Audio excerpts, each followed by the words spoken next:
So to build upon the discussion of the Center for the Built Environment Occupant Survey toolkit, I want to bring up an example of an entity in the world that's doing a lot of this type of data collection from its occupants.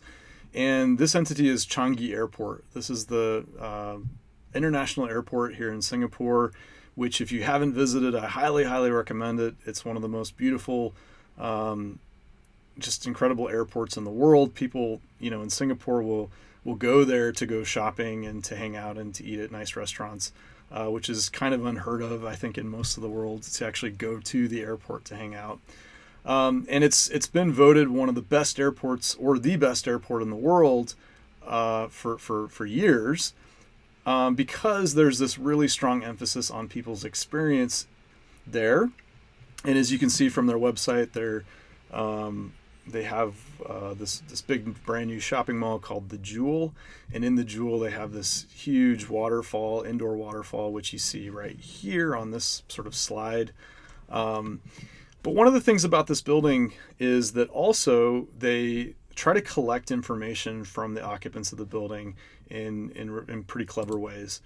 So this is a video that they've posted about their what they call instant feedback system for their restrooms or washrooms.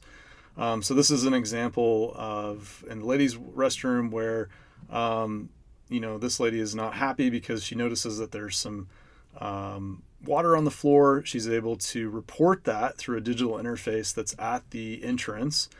She's able to say what's wrong and submit that in real time for that to give that feedback. And you'll notice that, yes, there's a facilities operations person that is acknowledging that feedback and coming to clean up that bathroom almost instantly before she even finishes using the bathroom. So this is the type of data collection that you're going to see more and more of in buildings around the world.